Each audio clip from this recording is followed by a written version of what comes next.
Have you ever wondered why there are exactly 39 books in the Old Testament and just 27 books in the New Testament? Then stick around, because in this episode, we're going to look at how the Bible got 66 books.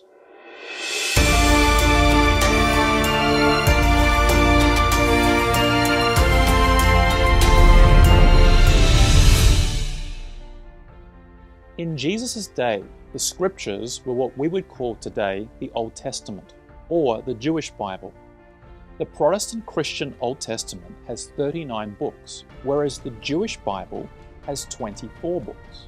Although the number of books is different and the order of books is arranged differently between the Old Testament and the Jewish Bible, there's actually no difference. They're actually identical books. The reason why the number of books is different is because of how the books and stories are divided in the Protestant Christian Old Testament. Let's take a look at how they're arranged differently. In the Jewish Bible, the book of Samuel is just one book, whereas in the Protestant Old Testament, it's actually two books. The same thing applies for the books of Kings and Chronicles. The Old Testament books of Ezra and Nehemiah are considered only one book in the Jewish Bible.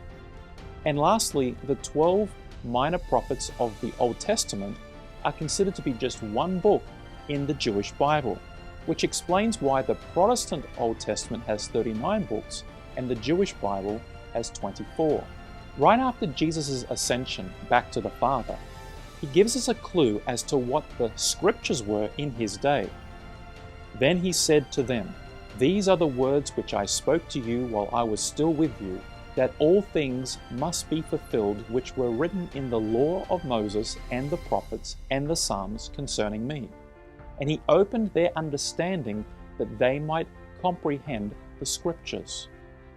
Jesus reflects the fact that in his day, the scriptures, or the Protestant Old Testament, were made up of the law, which are the 5 books of Moses, and the prophets, which is the books of Joshua, Judges, Samuel, Kings, Isaiah, Jeremiah, Ezekiel, and the 12 minor prophets. And the third section Jesus calls the Psalms. In Hebrew, this is known as the writings and is made up of the books of Psalms, Proverbs, Job, Song of Solomon, Ruth, Lamentations, Ecclesiastes, Esther, Daniel, Ezra, and the Chronicles. So the Old Testament, which we have today, we can be sure was the same that Jesus used in his day. So how did we get the New Testament? The New Testament contains 27 books. Many claim that what we now call the New Testament wasn't compiled until hundreds of years after the life of Christ and the apostles, when church councils convened to decide which books were in and which books were out. Dan Brown, in his best-selling book The Da Vinci Code, has even alleged that Emperor Constantine chose the books at the Council of Nicaea in AD 325. But there's a lot of dispute about that claim.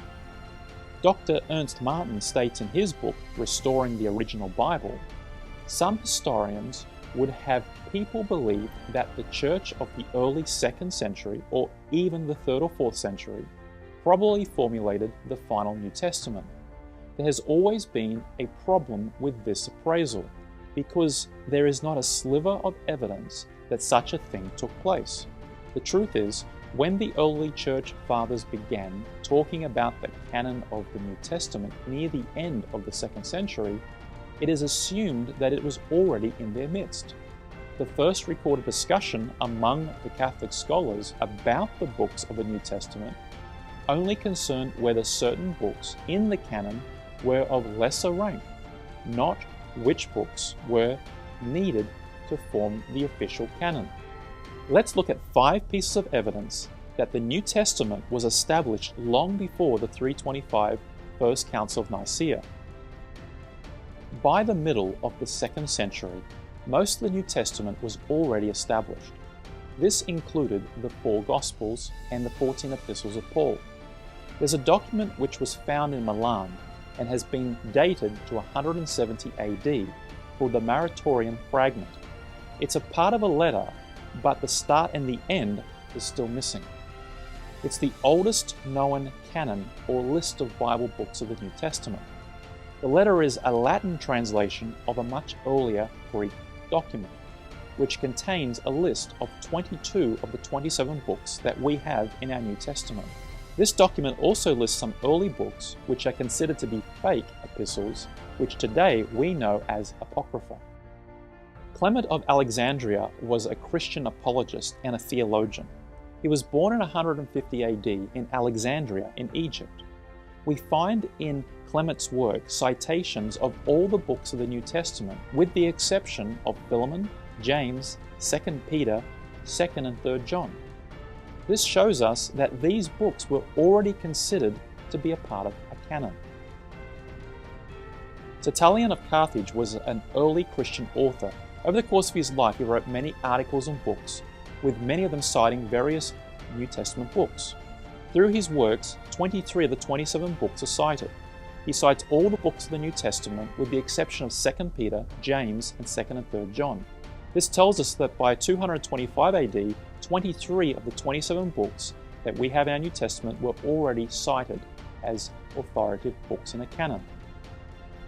Athanasius was a theologian born in 293 AD in Alexandria in Egypt, and he wrote a letter which is now known as the 39th Festival Letter in 367 AD. And in this letter, he lists all the books of the New Testament canon as being the same as the 27 we have today. Augustine of Hippo was born in 354 AD in a Roman province of Africa. He is one of the most famous of the Church Fathers, and stated that the New Testament canon of 27 books came into existence in the time of the apostles themselves. He states in a letter, "Distinguished from the books of later authors is the excellence of the canonical authority of the Old and New Testaments, which having been established in the time of the apostles." So according to Augustine, the New Testament was established in the time of the apostles, which is considered to be the time from the ascension of Christ in 31 AD till the death of John in 100 AD. This means that very early on, the 27 books we have today in the New Testament were already widely used and accepted. And what makes this even more remarkable is that each of the books of the New Testament can be traced back to an eyewitness of Jesus. Matthew was a disciple of Jesus. Mark was a disciple of Peter, who dictated Peter's experiences with Jesus. Luke and Acts were both written by Luke, who was a follower of Peter and Paul, and recorded their journeys. John was a disciple of Jesus, who wrote the Gospel of John, the 3 epistles of John, and the book of Revelation.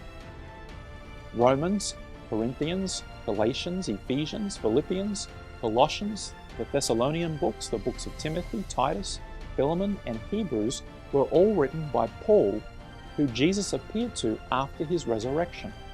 James was Jesus' brother, and the 2 books of Peter were written by Peter, who was Jesus' disciple, and Jude was written by Jude, who was the brother of James.